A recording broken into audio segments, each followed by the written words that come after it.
ሰላም ጤና ይስጥልን እጅጉን የተወደዳችሁና የተከበራችሁ የአዲስ ስፖርት ቤተሰቦቻችን እንደምን አላችሁልን? ከእናንተው ከሆነው ከአዲስ ስፖርት የዩቲዩብ ቻናላችን አዳዲስ ስፖርታዊ ጉዳዮችን ልናካፍላችሁ እነሆ ዳግም ተገናኘን። ስለምታደምጡን፣ ስለምትከታተሉን ቆይታችሁ ከኛ ጋር ስለሆነ እጅጉን ከልብ አድርገን ነው የምናመሰግነው።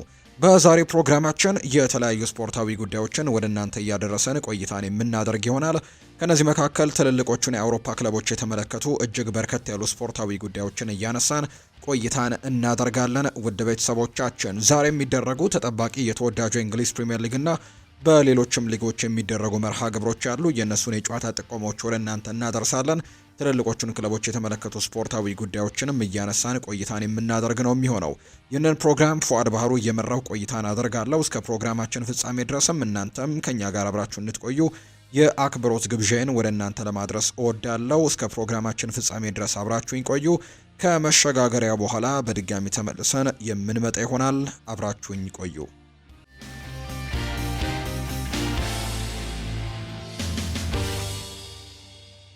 ዛሬ የሚደረጉ ጨዋታዎችን እንጠቁማችሁ ውድ ቤተሰቦቻችን። በተወዳጁ የእንግሊዝ ፕሪምየር ሊግ 14ኛ ሳምንት ጨዋታዎች ዛሬም በትልቁ ቀጥለው የሚደረጉ ነው የሚሆነው። ትላንትና 3 ያክል ጨዋታዎችን ተመልክተናል። ማንቸስተር ሲቲ ትላንትና ማሸነፉን ተከትሎ ዛሬ ደግሞ የአርሰናል ጨዋታን እንዲጠበቅ አድርጎታል። ምክንያቱም አሁን ላይ በሁለቱ ቡድኖች መካከል ያለው የነጥብ ልዩነት 2 አድርጎታል። ትላንትና ማንቸስተር ሲቲ ፉልሃምን ማሸነፉን ተከትሎ በእርግጥ አርሰናል ዛሬ ነው ጨዋታውን የሚያደርገውና የዛሬውን ጨዋታ ማሸነፍ የሚችል ከሆነ በድጋሚ የነጥብ ልዩነቱን 5 ማድረግ የሚችልበትን እድል ያገኛልና ያንን እድል እንዴት ይጠቀምበታል የሚለውን ጉዳይ ነው ዛሬ የምንመለከተው። ዛሬ ከብሬንትፈርድ ጋር የሚደረግ ጨዋታ ነው ያላቸው አርሰናሎች። በሳምንቱ መጨረሻ ከቼልሲ ጋር ከበድ ያለ ጨዋታ፣ በእርግጥ ባለፉት ጥቂት ሳምንታት አርሰናል ከኢንተርናሽናል ብሬኩ መልስ ከበድ ያሉ ጨዋታዎች ገጥሞት እንደነበር እናስታውሳለን። የሰሜን ለንደን ደርቢ ጨዋታን ከቶትናም ሆትስፐርስ ጋር አድርጓል። በቻምፒየንስ ሊጉ በጣም ከባድ ተቀናቃኝ ከሆነው ባየር ሚኒክ ጋር ያደረጉት ጨዋታም እንዲሁ ያደረጉት ነው። ከዛ በተጨማሪ ደግሞ የምዕራብ ለንደኑን ክለብ ሌላኛውን የለንደን ተቀናቃኛቸውን ቼልሲን በሳምንቱ መጨረሻ አድርገዋልና ከነዚህ 3 ተከታታይ ጨዋታዎች በኋላ ነው የዛሬውን ጨዋታ ደግሞ የሚያደርጉትና ዛሬም ደግሞ ከብሬንትፈርድ ጋር ጨዋታቸውን ያደርጋሉ። ምሽት 4:30 ላይ የሚደረግ መርሃ ግብር ነው። በአርሰናል በኩል አንዳንድ ተጫዋቾች ጉዳት ላይ እንዳሉ ይታወቃል። አሰልጣኝ ሚኬል አርቴታ ለዚህኛው ጨዋታ ዝግጅት በነበራቸው ፕሬስ ኮንፈረንስ ላይ ሲናገሩ እንግዲህ ጉዳቶች ዘንድሮ እየፈተኑን ይገኛሉ የሚል አይነት ሀሳብን ሰጥተዋል። የአጥቂ መስመር ተጫዋቾቻችንን ነበር ወይም በማጥቃት ባህሪ ባላቸው ተጫዋቾች ላይ ነበር ጉዳቶች ሲገጥሙን የነበረው በዚህ ውድድር ዓመት። እነ ማርቲን ኦዴጋርድ፣ እነ ኖኒ ማንድዌኬ፣ እነ ቡካዮ ሳካ፣ ቪክተር ዮኬሬሽ፣ ካይ ሃቨርትስ፣ ጋብሪኤል ሄሱስ፣ እነ ጋብሪኤል ማርቲኔሊ፣ እነ ሊያንድሮ ትሮሳርድ በሙሉ በፊት ለፊት በኩል ላይ የምናውቃቸው አብዛኞቹ ተጫዋቾች በተወሰነ ደረጃ ጉዳት ገጥሟቸው የተመለሱም አሉ፣ እንዲሁ ጉዳት ላይ የሚገኙ አሉ። ግን እያንዳንዳቸው አሁን የጠቀስኳቸው ተጫዋቾች በሙሉ ጉዳት ላይ የነበሩበት ጊዜ ነበርና የማጥቃት መስመሩ ላይ በጣም ጉዳቶች እንግዲህ ይፈራረቁብን ነበር የሚል አይነት ሀሳቡን አንስቷል። አሁን ላይ ግን የማጥቃት ባህሪ ያላቸው ተጫዋቾቻችን ሲመለሱ፣ ለምሳሌ ማርቲኔሊ ከጉዳቱ ተመልሷል። ትሮሳርድም እየተመለሰ እንዳለ ነው የተመለከትነው። ካይ ሃቨርትስም መመለሱ ተነግሯል። ቪክተር ዮኬሬሽ ባለፈው በቸልሲ ጨዋታ ላይ ተቀይሮ ሲገባ ተመልክተነዋል።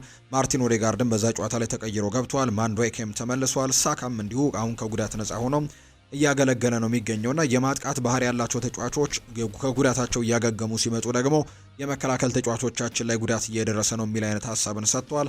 አሁን በተከላካይ መስመር ላይ የምናውቃቸው ሁለቱ የመሀል ተከላካይ ጥምረቶች ማለትም ዊሊያም ሳሊባና ጋብሪኤል ማጋሌሽ ሁለቱም ጉዳት ላይ እንዳሉ የተረጋገጠ ጉዳይ ነው። የዊሊያም ሳሊባ ጉዳት እንኳን ቀለል ያለ እንደሆነና ምናልባት በዛሬው ጨዋታ ቡድን ውስጥ ሊካተት የሚችልበት እድል እንዳለ ይነገራል። ነገር ግን አሁን ደግሞ የተከላካይ መስመራችንን ጉዳት እያጠቃው ነው የሚል አይነት ሀሳብን ጭምር ነው አሰልጣኝ ሚኬል አርቴታ የሰጠውና ዛሬ ግን ከብሬንትፈርድ ጋር በጣም ወሳኝ የሚባለውን ጨዋታ ያደርጋሉ። አርሰናሎች ፕሪሚየር ሊጉን አሁንም ቢሆን በ30 ነጥቦች እየመራ ይገኛል። የዛሬውን ጨዋታ ማሸነፍ የሚችሉ ከሆነ ነጥባቸውን 33 በማድረስ ከተከታያቸው ማንቸስተር ሲቲ ያላቸውን የነጥብ ልዩነት ደግሞ ወደ 5 ከፍ ማድረግ የሚችሉበትን እድል ያገኛሉ። ምክንያቱም ማንቸስተር ሲቲ 28 ነጥቦችን ነው መሰብሰብ የቻለውና ምናልባት ግን በዛሬው ጨዋታም ነጥብ የሚጥሉ ከሆነ ግን በጣም ትልቅ ፉክክር በፕሪሚየር ሊጉ ላይ ልንመለከት እንደምንችል የሚያሳዩ መረጃዎች ናቸው የሚወጡት። በእርግጥ ገና 14ኛው ሳምንት ላይ ነው የምንገኘው። ገና ግማሽ እንኳን አልደረሰም የውድድር ዓመቱና ከዚህ በኋላም ትልቅ ፉክክሮችን እንደምንመለከት ይጠበቃል። ዛሬ ግን ከብሬንትፈርድ ጋር በኤምሬትስ ስቴዲየም ጨዋታቸውን ያደርጋሉ። ይህ ጨዋታ ምሽት 4:30 ሲል ይደረጋል። በብሬንትፈርድ በኩል ዘንድሮ በጣም ድንቅ እንቅስቃሴን እያሳየ የሚገኝ ተጫዋች አለ። ብራዚላዊው አጥቂያቸው የሆነው ኢጎር ቲያጎ በተለይ አምና ዮዌን ዊሳና ብራያን ኤምቤሞ ነበሩ የብሬንትፈርድ በጣም ከፍተኛ ግብ አስቆጣሪዎች። በፕሪሚየር ሊጉ እንኳን ብራያን ኤምቤሞ 20 ግቦችን ዮዌን ዊሳ ደግሞ 19 ግቦችን አስቆጥረው እንደነበር እናስታውሳለን። ዘንድሮ ግን ሁለቱንም ተጫዋቾች አጥተዋል። ብራያን ኤምቤሞን ወደ ማንቸስተር ዩናይትድ ከዛ በተጨማሪ ዮዌን ዊሳን ወደ ኒውካስል ዩናይትድ መሸኘታቸው ይታወሳል ብሬንትፈርዶችና እንግዲህ ባለፈው ከዛ በፊት በነበረው ዓመት ደግሞ ሌላኛው ከፍተኛ ግብ አስቆጣሪያቸው የነበረው አይቨን ቶኒን ማጣታቸው ይታወሳል። አሁን በተከታታይ እንግዲህ የማጥቃት አማራጮቻቸው ላይ ወይም ደግሞ ከፍተኛ ጎል አስቆጣሪዎቻቸውን እያጡ ቢሆንም ነገር ግን አሁንም ይህንን ነገር መተካት ችለዋል። ኢጎር ቲያጎ ዘንድሮ በጣም ድንቅ እንቅስቃሴን እያሳየ ነው። በፕሪሚየር ሊጉ ከኤርሊንግ ብራውት ሃላንድ በመቀጠልም 11 ጎሎችን በማስቆጠር ከፍተኛ ግብ አስቆጣሪነቱን በሁለተኛ ደረጃ ላይ ሆኖ እየመራ የሚገኝ ተጫዋች እንደሆነ የተመለከትነውና የዛሬው ጨዋታ በትልቁ የሚጠበቅ ጨዋታ ይሆናል ተብሎ ይታሰባል። ምሽት 4 ሰዓት ከ30 ሲል የሚደረግ መርሃ ግብር ነው። ሌሎች ምሽት 4 ሰዓት ከ30 ላይ የሚደረጉ ጨዋታዎች ያሉ የኡናይ ኤምሪ ቡድን በጣም ጥሩ ግስጋሴዎችን እያደረገ የሚገኝ ቡድን ነው። የመጀመሪያዎቹ ሳምንታት ተቸግረው ነበር። በተለይ የሞርጋን ሮጀርስ እና የኦሌ ዋትኪንስ ጥሩ አለመሆን በመጀመሪያዎቹ ሳምንታት በጣም በትልቁ እንዲቸገሩ አድርጓቸው እንደነበር እናስታውሳለን። ኦሌ ዋትኪንስ አሁንም ቢሆን በቡድን ውስጥ ራሱን በደንብ ማሳየት አልቻለም። ዘንድሮ የውድድር ዓመት ባለፉት ዓመታት ለዚህ ቡድን በጣም ድንቅ ተጫዋች እንደነበር የምናስታውሰው ነው። ነገር ግን ዘንድሮ ያን ያክል እንቅስቃሴዎችን አላሳየም። ነገር ግን ሞርጋን ሮጀርስ ወደምናውቀው አቋሙ እየተመለሰ ያለም ተጫዋች እንደሆነ ተመልክተናልና እንዲሁ ከድዌይን ማለን ጋርም የፈጠሩት ጥምረት በጣም ጥሩ የሚባል ነው። የኡናይ ኤምሪ ቡድንም አሁን ላይ በጣም በትልቁ መሻሻሎችን አሳይቶ ቶፕ 4 ውስጥ ጭምር እንደሚገኝ የምናውቀው ጉዳይ ነውና ዛሬ ደግሞ በአሜክስ ስቴዲየም ትልቅ ፈተና ይጠብቀዋል ተብሎ ይታሰባል። ምክንያቱም ብራይተንም ቀላል ቡድን ነው ብሎ ማንሳት አይቻልም። የፋቢያን ሆርዝሌር ቡድንና እንግዲህ ትልቅ ፉክክርን ዛሬ እንመለከታለን ተብሎ ይታሰባል። ይህ ጨዋታ ምሽት 4 ሰዓት ከ30 ሲል በአሜክስ ይደረጋል። በብራይተን ሜዳ ብራይተንና አስተን ቪላ ጨዋታቸውን ያደርጋሉ። በርንሌና ክሪስታል ፓላስም የሚያደርጉት ጨዋታ እንዲሁም ምሽት 4 ሰዓት ከ30 ላይ የሚደረግ ነው። ተርፍ ሙር ላይ ይደረጋል። ይህ ጨዋታ በርንሌ የዛሬውን ጨዋታ እንግዲህ ከወራጅ ቀጠናው ለመውጣት ለማሸነፍ በትልቁ ይታገላል ተብሎ ይታሰባል። ክሪስታል ፓላስ በአንጻሩም በሳምንቱ መጨረሻ በማንቸስተር ዩናይትድ የደረሰባቸውን ሽንፈት ለማካካስም የዛሬውን ጨዋታ ይጠቀሙበታል ተብሎ ይታሰባል። የክሪስታል ፓላሱ አሰልጣኝ የሆኑት ኦሊቨር ግላርሰን በጣም ብስጭት ውስጥ እንዳሉ ነው የሚነገረው። ይሄ ቡድን እንግዲህ የአውሮፓ ውድድሮች ላይ እየተሳተፈ ነው የሚገኘውና ቡድኑ እንግዲህ ወደ አውሮፓ ውድድሮች መመለሱን ተከትሎ አምና ካሳየው ውጤቶች አንጻር ተጫዋቾችን አስፈርሞ ቡድኑን ማጠናከር ሲገባ የክለቡ ኃላፊዎችና ባለስልጣኖች ግን ገንዘብን ሴቭ ማድረግ ነው የሚፈልጉትና ይሄ ነገር በጣም ያበሳጫል የሚል አይነት ሀሳብን ጭምር ሰሞኑን ሲሰጡ እንደነበር ተመልክተናል። ዛሬ ደግሞ ከበርንሌ ጋር በተርፍ ሙር ምሽት 4 ሰዓት ከ30 ሲል መርሃ ግብራቸውን የሚያደርጉ ነው የሚሆነው። ሌላኛው ምሽት 4 ሰዓት ከ30 ላይ በተመሳሳይ ሰዓት የሚደረገው ጨዋታ በሞሊኒው ስቴዲየም የሚደረገው መርሃ ግብር ነው። ወልቭስና ኖቲንግሃም ፎረስት ጨዋታቸውን ያደርጋሉ። ወልቭስ የደረጃ ሰንጠረዡ ግርጌ ላይ የሚገኘው ቡድን ነው። ዘንድሮ አንድም ጨዋታ ማሸነፍ አልቻለም። 2 ጨዋታዎችን ብቻ ነው ካለፉት 13 ሳምንታት በአቻ ውጤት ማጠናቀቅ የቻለው። 2 ነጥቦችን ብቻ ነው መሰብሰብ የቻለውና በጣም ከባድ ጊዜን እያሳለፈ ነው። ወልቭስ እርግጥ ነው በክረምቱ በጣም ወሳኝ የሚባሉ ተጫዋቾቹን አጥቷል። ከፍተኛ ግብ አስቆጣሪያቸው ማቲያስ ኩኛህን፣ የቡድኑ ወሳኝ ተጫዋች የነበሩትን እነ ሮያን አይትኑሪን እንዲሁ ደግሞ እነ ኔልሰን ሴሜዶን ጭምር ያጣ ቡድን እንደሆነ ይታወቃል። እንዲሁ ደግሞ አሰልጣኝ ቪቶር ፔሬራንም አሰናብቷል። ከባድ ጊዜያቶችን ግን እያሳለፈ እንዳለን የተመለከትነው። በአንጻሩ ሾን ዳይችን በአሰልጣኝነት ከቀጠሩ በኋላ ደግሞ ኖቲንግሃም ፎረስቶች የተሻለ ውጤቶችን እያመጡ ነው፣ ምንም እንኳን በሳምንቱ መጨረሻ ቢሸነፉም ማለት ነውና ዛሬ ከወልቭስ ጋር የሚደረገው ጨዋታ ትልቅ ፉክክር ይደረግበታል። ሞሊኒው ላይ ምሽት 4 ሰዓት ከ30 የሚደረግ ጨዋታ ነው። እነዚህ 4 ጨዋታዎች ምሽት 4 ሰዓት ከ30 ይደረጋሉ። ምሽት 5 ሰዓት ከሩብ ሲል 2 ጨዋታዎች ናቸው የሚኖሩት።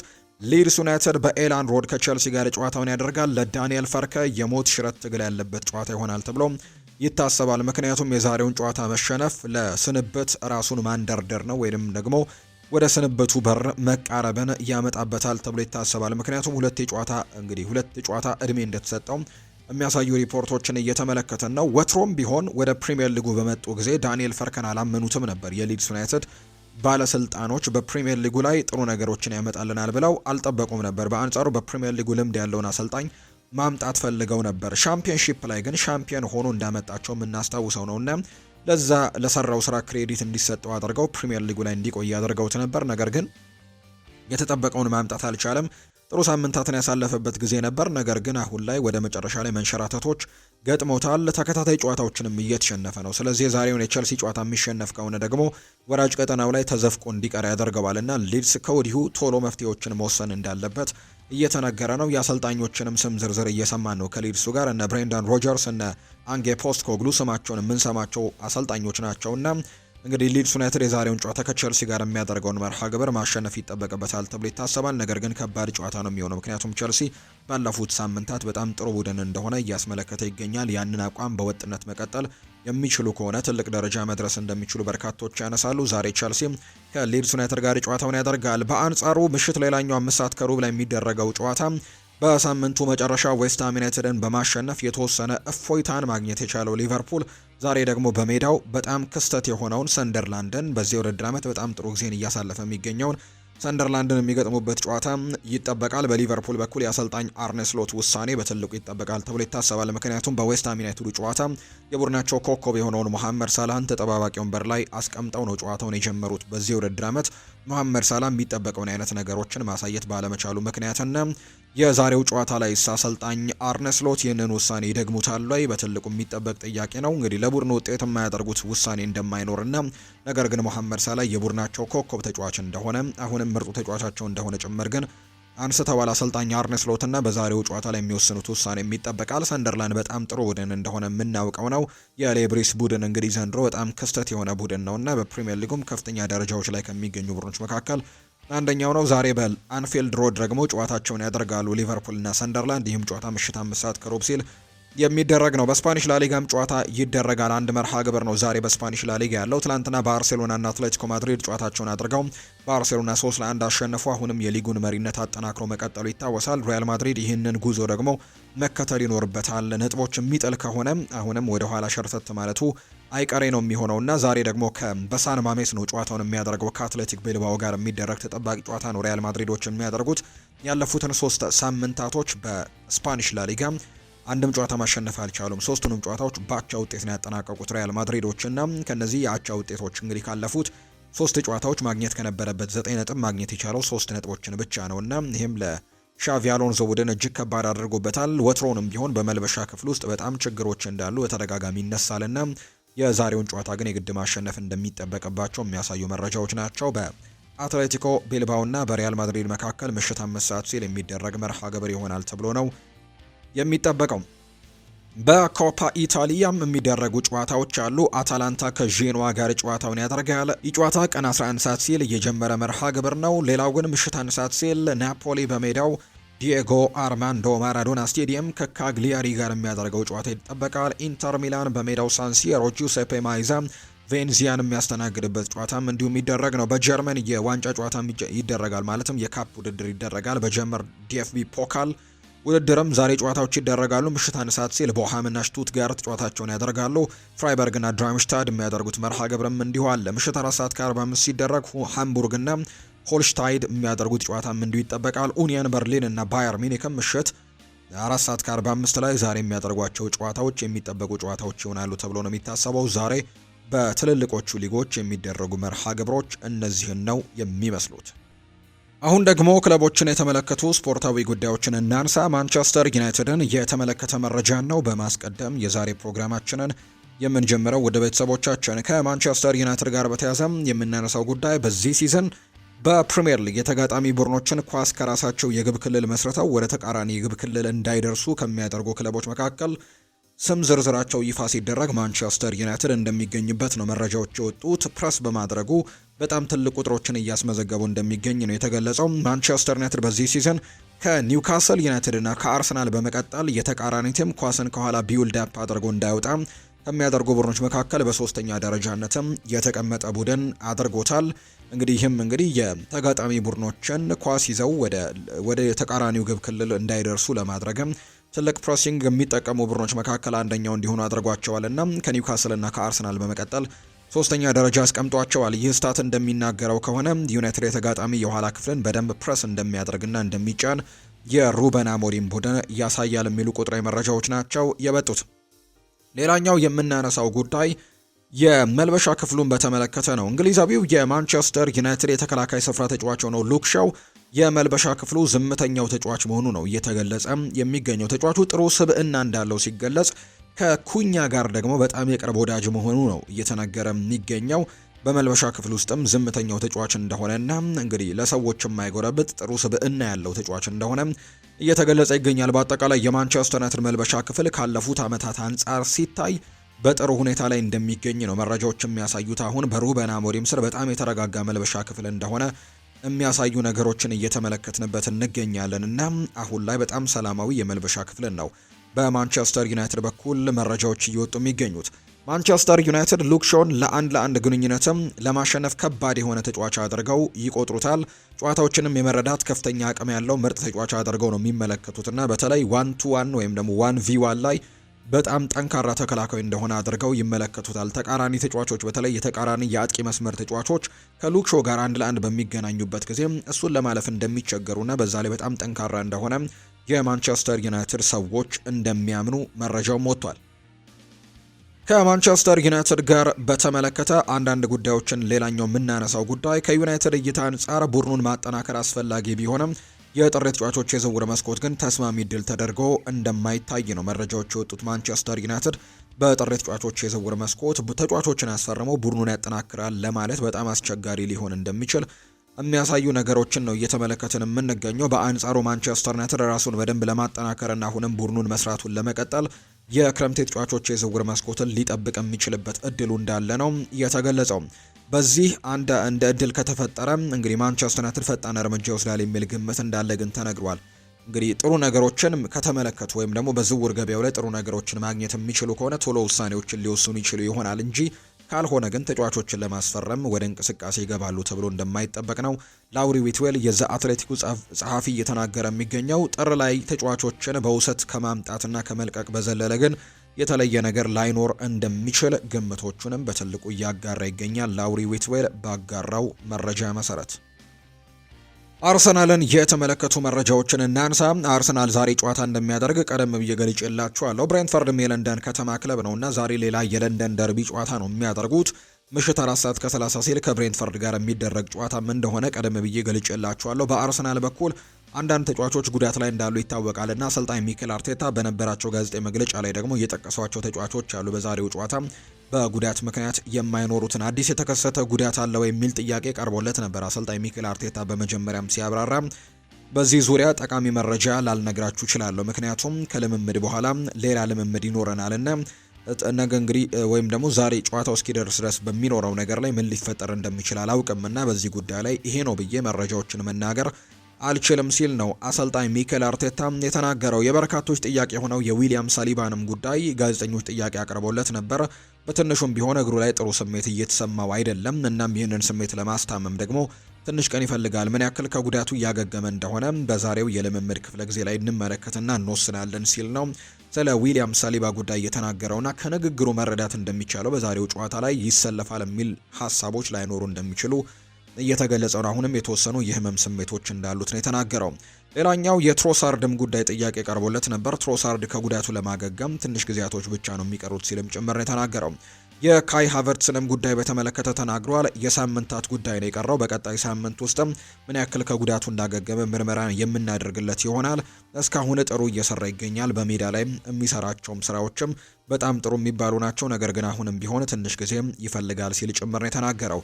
ሌላኛው የማጋሌሽ ጉዳይ ነው የሚጠበቀው። ጋብሪኤል ማጋሌሽ ከጉዳቱ ለማገገም ጥሩ እየሰራ ይገኛል። ወደ ሜዳ ለመመለስም የሳምንታት ጉዳይ ብቻ ነው የቀረው ብሏል። አሰልጣኝ ሚኬል አርቴታ ከዛሬው ጨዋታ ቀደም ብሎ በነበረ ፕሬስ ኮንፈረንስ ላይ ስለ ተጫዋቾቹ ጉዳትና በዛሬው ጨዋታ ላይ ስላላቸው እጣ ፈንታ ይሰለፋሉ ወይስ አይሰለፉም በሚሉት ጉዳዮች ላይ ሀሳቡን ሲያጋራ ነው ይህንን ነገር እንግዲህ የተናገረው። ኢማኑኤል ፔቲት ይናገራል። ብሬንትፈርድ አንዳንድ ጊዜ ችግር ሊፈጥር የሚችል አይነት ቡድን ነው ብዬ ገምታለሁ። ነገር ግን አርሰናል በዚህ ጨዋታ ላይ ነጥብ ይጥላል ብሎ ማሰብ ግን በጣም ከባድ ነው የሚሆነው። ስለዚህም ጨዋታውን 3-0 በሆነ ውጤት አርሰናል ያሸንፋል የሚል ግምት አለኝ ብሏል ኢማኑኤል ፔቲት ሲናገርና ነገር ግን ብሬንትፈርዶች ግን አንዳንዴ ተጋጣሚ ቡድኖች ላይ ችግር የሚፈጥሩ ቡድኖች ናቸው ሲልም ጭምር ተናግሯልና ዛሬ ግን አርሰናል ነጥብ ይጥላል ብዬ በጭራሽ አልጠበቀም። ጨዋታውን አርሰናል 3-0 በሆነ ውጤት ያሸንፋል የሚል ግምት እንዳለው ነው ኢማኑኤል ፔቲት የተናገረው። ቸልሲ ለዋንጫው ከባድ ተፎካካሪ ናቸው ብዬ አስባለሁ ብሏል የቀድሞው የአርሰናል ተጫዋች የነበረው ቲዮ ዋልኮት። ቼልሲ ለዋንጫው ከባድ ተፎካካሪ ናቸው። ሆኖም ግን የዲሲፕሊን ችግሩ በዋንጫ ፉክክሩ ላይ ትልቅ ችግር ይፈጥርባቸዋል ብዬ ግን እገምታለሁ። ነገር ግን ያንን ነገር ማስወገድ የሚችሉ ከሆነ ግን ቼልሲም በዚህ ውድድር ላይ በጣም ትልቁ ተፎካካሪ የመሆን አቅም አለው ሲልም ጭምር ነው የቀድሞው የአርሰናል ተጫዋች የነበረው ቲዮ ዋልኮት እየተናገረም የሚገኘው። ሊቨርፑልን የተመለከተ መረጃን እናንሳ። ሰንደርላንድና ሊቨርፑል ጨዋታቸውን ዛሬ ያደርጋሉ። እንግዲህ ምሽት 5 ሰዓት ከሩብ ሲል የሚደረግ መርሃ ግብር ነው። አንፊልድ ሮድ ላይ የሚደረግ ጨዋታ እንደሆነ ይታወቃል እና ከጨዋታው ጋር በተያያዘ አንዳንድ ጉዳዮችን እናንሳ። በሊቨርፑል በኩል እንግዲህ ለመጨረሻ ጊዜ ባደረገው የእንግሊዝ ፕሪሚየር ሊግ ጨዋታ ላይ ዌስትሃም ዩናይትድን 2-0 በሆነ ውጤት ማሸነፍ መቻሉን የምናስታውሰው ጉዳይ ነው። ካደረጋቸው ያለፉት 5 ጨዋታዎች ደግሞ 2ቱን ብቻ አሸንፎ በ3 ጨዋታዎች ደግሞ መሸነፉንም እንዲሁ የምናስታውሰው ጉዳይ ነው። በአንጻሩ ሰንደርላንድ ለመጨረሻ ጊዜ ያደረጉት የእንግሊዝ ፕሪሚየር ሊግ ጨዋታ ላይ 3 ነጥብ አግኝተዋል። በሳምንቱ መጨረሻ ካደረጓቸው ያለፉት 5 ጨዋታዎች ደግሞ 2ቱን አሸንፈው በ2ቱ ጨዋታቸው ወጥተው በአንድ ጨዋታ ደግሞ ሽንፈት የገጠማቸው ቡድን እንደሆነ ነው የተመለከት ነው። ሊቨርፑል እና ሰንደርላንድ የእርስ በርስ ግንኙነታቸውን ስንመለከት እነዚህ ሁለት ክለቦች በሁሉም የውድድር መድረክ ከሰንደርላንድ ጋር ሊቨርፑል 170 ጊዜን የተገናኘው። በአንጻሩ 79ን ጨዋታ ሊቨርፑሎች ማሸነፍ ሲችሉ 39 ጊዜ ደግሞ አቻ ተለያይተው 52ቱን ጨዋታዎች ማሸነፍ የቻለው ደግሞ ሰንደርላንድ እንደሆነ ነው ቁጥሮች የሚያሳዩት። በዚህም ሰንደርላንድ ከሊቨርፑል ጋር ብዙ ጊዜ የተገናኘ ቢሆንም ግን ሊቨርፑልን በአንፊልድ ግን አሸንፎ እንደማያውቅ ነው መረጃዎች እየወጡ የሚገኙት። አንድ ጊዜ እንኳን ሊቨርፑልን በአንፊልድ ሮድ አሸንፎት አያውቅምና የዛሬው ጨዋታ ደግሞ በአንፊልድ ሮድ የሚደረግ ነው።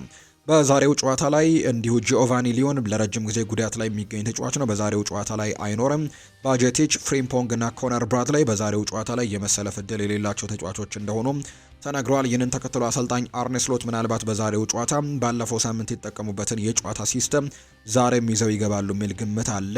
ሞሐመድ ሳላህን ምናልባት ዛሬም ተጠባባቂ ሊያደርጉት እንደሚችሉ ግምቶች አሉ። አንደኛ ከአቋም መውረዱ ጋር በተያያዘ፣ ሁለተኛ ደግሞ የአፍሪካ ዋንጫ እየቀረበ እየመጣ ነውና ያለ ሞሐመድ ሳላ ቡድናቸውን ደግሞ መገምገም ይኖርባቸዋል። ምክንያቱም በአፍሪካ ዋንጫው ምክንያት ሞሐመድ ሳላ ለረጅም ጊዜያቶች እንግዲህ በሊቨርፑል ቡድን ውስጥ ላንመለከተው እንችላለን። ቢያንስ ለአንድ ወራት በዚህ ቡድን ውስጥ ላንመለከተው እንችላለን እና ያኔ እንግዲህ ሊቨርፑል አዲስ ቲምን እንደገና እንግዲህ ከመሞከር ይልቅ አሁን ላይ እነዚህን ነገሮች ለመሞከርም ፍላጎት እንዳላቸው ነው የሚገለጸውና ስለዚህም ደግሞ ዛሬም የባለፈው ሳምንቱን ከዌስትሃም ዩናይትድ ጋር ድል ያደረጉበትን አስተላለፍ ይዘው ይገባሉ ተብሎ ነው የሚጠበቀው። አሊሰን ቤከርን በግብ ጠባቂነት ይኖራል ተብሎ ይታሰባል።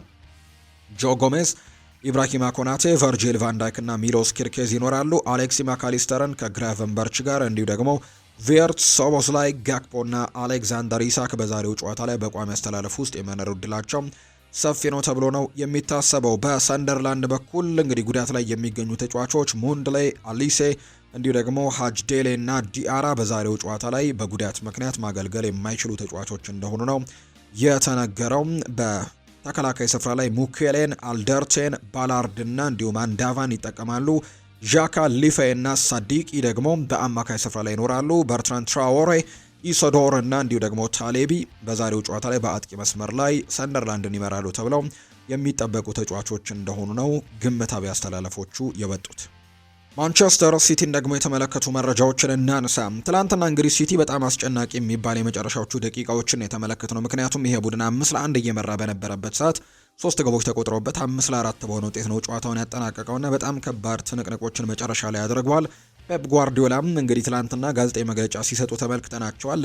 እንግዲህ ለጋዜጠኞች ሲናገሩም እናንተ በጨዋታው ተደስታችኋል የሚል ጥያቄን ያቀርብላችኋል ጋርዲዮላ። እኔ ግን የቀረችዋን ጸጉሬችን ነው ያጣሁት ወይም ደግሞ በጭንቀት ምክንያት የቀረውን ጸጉሬን አጥቼዋለሁ በጨዋታው ላይ ሲልም ጭምር ነው እንዲሁ የተናገረው። የማንቸስተር ሲቲው አሰልጣኝ ፔፕ ጓርዲዮላ በትላንትናው ጨዋታ ላይ ምን እንደተፈጠረ እኔ አላውቅም በማለትም ጭምር ነው የተናገረው። ምን እንደተፈጠረ አትጠይቁኝ ያለው ጋርዲዮላ መልስ የለኝም፣ ተጫዋቾቹም አያውቁትም፣ ይሄ ፕሪሚየር ሊግ ነው፣ በመጨረሻም ግን 3 ነጥቡን እኛ ወስደናል ሲል ነው የተናገረው። ስለተቆጠሩባቸው ግቦች ያነሱት አሰልጣኙ ሁሉም ጎሎች የተቆጠሩት በመከላከል ድክመት ነው፣ ቀላል ነበሩ ሲልም ነው የተናገረው። ስለ ጨዋታው አዝናኝነት ከጠየቁ በኋላ ጋርዲዮላ እንግዲህ የነበረኝንም ቀሪ ጸጉር አጥቻለሁ ሲልም ጭምር ነው ፔፕ ጓርዲዮላ ከትላንትናው ጨዋታ በኋላ የተናገረው። ሮድሪ በቅርቡ ይመለሳል፣ ነገር ግን ማቴዮ ኮቫቺች ረጅም ጊዜ ይቆያልና ከኒኮ በስተቀርም ማንም ደግሞ የለንም፣ እሱን ዛሬ ያረጋግጠናል ብሏል። ምክንያቱም ኒኮ እንግዲህ ጎንዛሌስ ትላንትና ተቀይሮ ከወጣ በኋላ በጣም ከባድ ጊዜያቶችን ያሳለፉት ማንቸስተር ሲቲዎችና አሁን ላይ ሮድሪም በቅርብ ይመለሳል ብለው እንደሚያስቡ ነው የተናገረው። ስለ ኒኮ ሲናገርም ማሰብ አለብን፣ ምናልባትም ኒኮ ኦሬሊም እዚያ ቦታ ላይ መጫወት ሊችል ይችላል። ሪያን አይትኑሪ ወይም ናታን አኬንም በግራ ተከላካይነት ሊጫወቱ ይችላሉ። ሌላ አማራጭ የለኝም። ቲያኒ ራይንደርስ የሚጫወትባቸው የበለጠ የማጥቃት ቦታዎች ናቸው። እሱ በቦታው ነው ጎሉን ያስቆጠረው። እንቅስቃሴዎችም ሊቆሙ የማይችሉ ናቸው። በጣም ጥሩ ነው።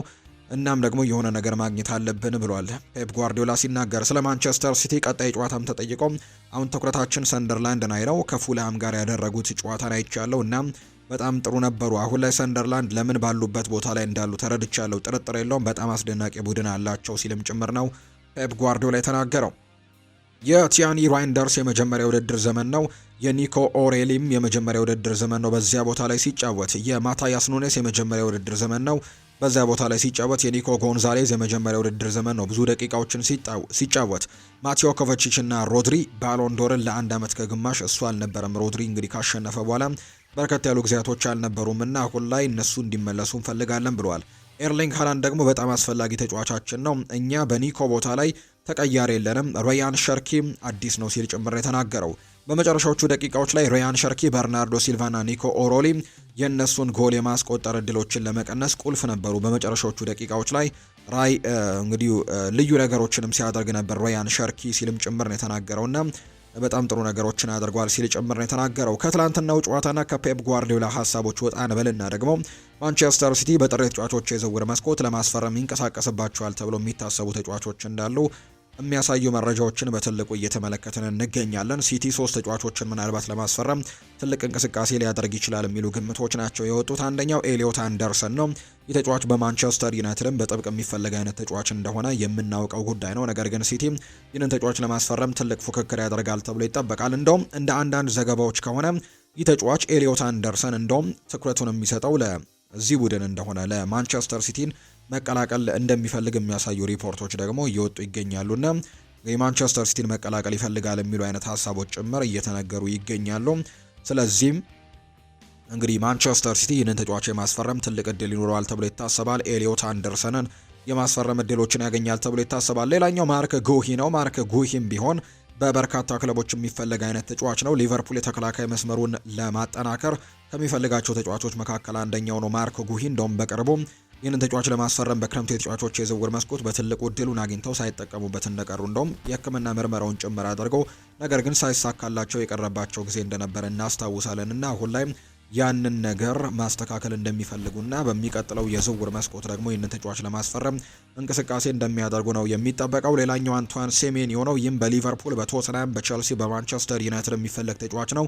ሲቲም ግን እዚህ ቦታ ላይ ይህንን ተጫዋች ለማስፈረም እንቅስቃሴዎችን እንደሚያደርግ ነው የሚገመተው።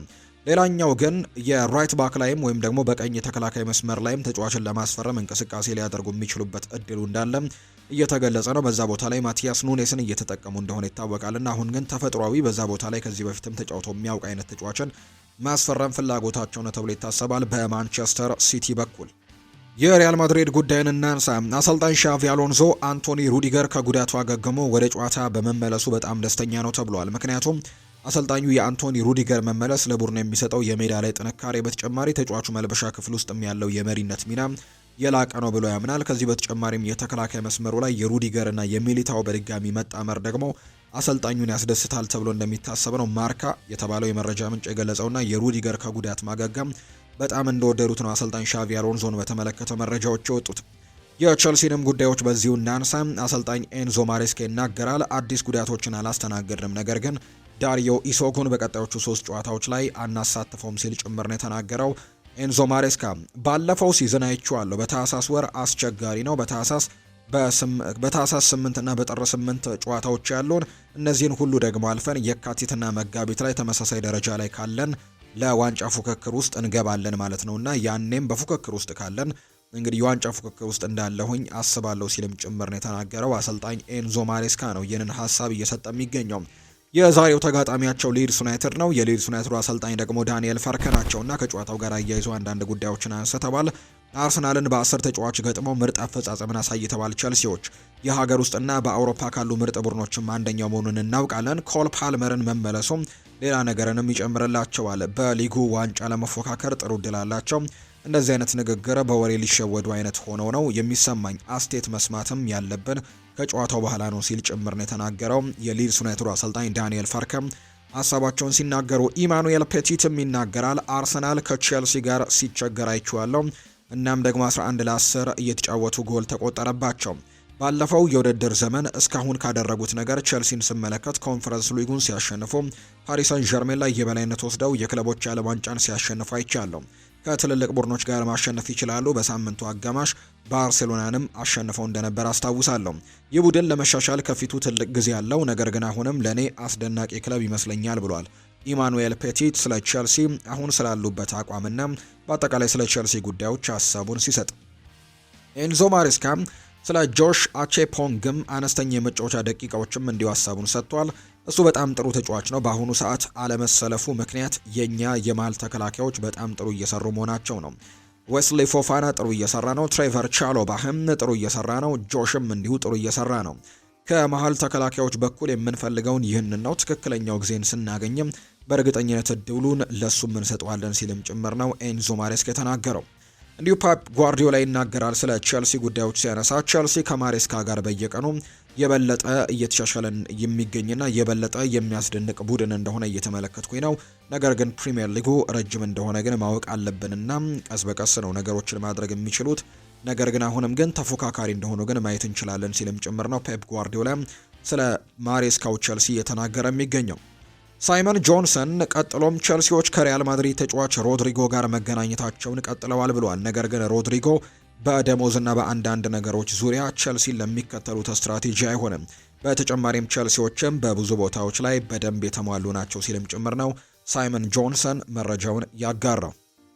አርሰናል 2 ኢኳዶራውያን መንትዮችን ማስፈረም መስማማቱ የምናስታውሰው ጉዳይ ነው። አርሰናል ኤድዊን ኩዌንቴሮ እና ሆልገር ኩዌንቴሮ የተባሉ ወንድማማቾችን ነው ለማስፈረም ስምምነት ላይ መድረሱን ብሪቲሽ ብሮድካስት ኮርፖሬት ቢቢሲ የዘገበው። ታዳጊዎቹ የዝውውር ጉዳዩን ለማጠናቀቅም በለንደን እንደሚገኙ ነው የተነገረው። የሰሜን ለንደኑ ክለብ 16 ዓመታቸው ላይ የሚገኙትን ኢኳዶራውያን መንትዮችን ከሀገራቸው ሊግ ኢንዲፔንደንቴ ነው የግሉ ለማድረግም የመጨረሻ ምዕራፍ ላይ የሚገኘው። የተለየ ተሰጥኦ እንዳላቸው የተነገረላቸው መንትዮቹ ከአርሰናሎች ጋርም ከ2027 የሚጀምር የ5 ዓመታት ውልም ይፈርማሉ ተብሎ ነው የሚጠበቀው። በአጨዋወቱ ደግሞ ከኔይማር ጋር የሚመሳሰለው የቀይ መስመር ተጫዋቹ የሆነው ኤድዊን ኩዌንቴሮ ብዙ ተስፋ የተደረገበት ታዳጊ ሲሆን፣ ሆልገር ኩዌንቴሮ ደግሞ በአጨዋወቱ ከቀድሞ የባርሴሎና ተጫዋች ቲያጎ አልካንታራ ጋር የሚቀራረብ አይነት አቋም አለው ብሎ በርካቶች ያነሳሉ። አርሰናል ለሁለቱ ባለተሰጦችም 9 ሚሊዮን ፓውንድ ወጪ የሚያደርግ ሲሆን ኢኳዶራውያኑ መንትዮችም 18 ዓመት እስኪሞላቸው ድረስ በሀገራቸው ክለብ እንደሚቆዩ ነው የተረጋገጠው። ያደጉበት ክለብ ኢንዲፔንደንት ዴቫሌ ይባላል። የወቅቱን የአርሰናል ተከላካይ ፒዮሮ ሂንካፒየንና የቸልሲውን ሞይስ ካይሴዶ ያፈራ አካዳሚ እንደሆነ ጭምር ይታወቃል። ስለዚህ እነዚህ ሁለት ተጫዋቾችም በቀጣይ በአርሰናል ቤት ድንቅ ኮከቦች እንደሚሆኑ በርካቶች ያምናሉና እነዚህን የ16 ዓመት ታዳጊዎችም አርሰናል ማስፈረሙ የተረጋገጠ ጉዳይ ነው። ከ2 ዓመታት በኋላ 18 ዓመት ሲሞላቸው ክለቡን በይፋ ይቀላቀላሉ ተብሎ እንደሚጠበቅ ነው መረጃዎቹ እየወጡ የሚገኙት። የተወደዳችሁና የተከበራችሁ ቤተሰቦቻችን ለዛሬ ያዝንላችሁ አዳዲስ ስፖርታዊ ጉዳዮቻችን እነዚህ ነው የሚመስሉት። ስላደመጣችሁን፣ ስለተከታተላችሁን፣ ቆይታችሁን ከኛ ጋርም ስላደረጋችሁ እጅጉን ከልብ አድርገን እናመሰግናለን። ፉአድ ባህሩ የዛሬውን ፕሮግራም እየመራው ከእናንተ ጋር ቆይታን አድርጌያለሁ። በቀጣይ ፕሮግራሞቻችን የተለያዩ ስፖርታዊ ጉዳዮችን ይዘን ደግሞ በድጋሚ ተመልሰን የምንገናኝ ይሆናል። ስላደመጣችሁኝ፣ ስለተከታተላችሁኝ፣ ቆይታችሁ ከኛ ጋር ስለነበረ ከልብ አድርገን እናመሰግናለን። መልካም ጊዜ፣ መልካም ደግሞ ምሽት እንዲሆንላችሁ ነው በአክብሮት የምመኘው። ዛሬ የሚደረጉ የተወዳጁ የእንግሊዝ ፕሪሚየር ሊግ ጨዋታዎችንና በሌሎችም የአውሮፓ ሊጎች በሚደረጉ ጨዋታዎች ላይ ዘና ፈታ እንድትሉ በአክብሮት እንጋብዛለን። ምክንያቱም ተጠባቂ ጨዋታዎች አሉ። አርሰናል ከብሬንትፈርድ ጋር ምሽት 4 ሰዓት ከ30 ሲል ጨዋታውን ያደርጋል። ሊቨርፑል ደግሞ ዛሬ ጨዋታውን እንደሚያደርግ የምናውቀው ጉዳይ ነውና የዛሬው ጨዋታም የሚጠበቅ ነው የሚሆነው። የሊቨርፑልንም ጨዋታ እንዲሁ እንድትመለከቱ በአክብሮት እንጋብዛለን። ከዛ በተጨማሪ ደግሞ ቸልሲና ሊድስ ዩናይትድም የሚያደርጉት መርሃ ግብር ዛሬ ከሚጠበቁ መርሃ ግብሮች መካከል የሚጠቀሱ ናቸውና እነዚህን ጨዋታዎች እንድትከታተሉ በአክብሮት እንጋብዛለን። ሊቨርፑልም ምሽት 5 ሰዓት ከሩብ ሲል ከሰንደርላንድ ጋር ነው ጨዋታውን የሚያደርገውና ትልቅ ፉክክር የሚደረግበት ጨዋታ ነው። እነዚህን ጨዋታዎች እንድትመለከቱ በአክብሮት እንጋብዛለን። ፉአድ ባሩ የዛሬውን ፕሮግራም እየመራው ከእናንተ ጋር ቆይታን አድርጌያለሁ። በቀጣይ ፕሮግራሞቻችን ሌሎች ስፖርታዊ ጉዳዮችን ይዘን በድጋሚ ተመልሰን የምንገናኝ ይሆናል። ለዛሬ ግን በዚሁ ነው ፕሮግራማችንን የምናበቃው። መልካም ጊዜ እንዲሆንላችሁም በአክብሮት ተመኘሁኝ።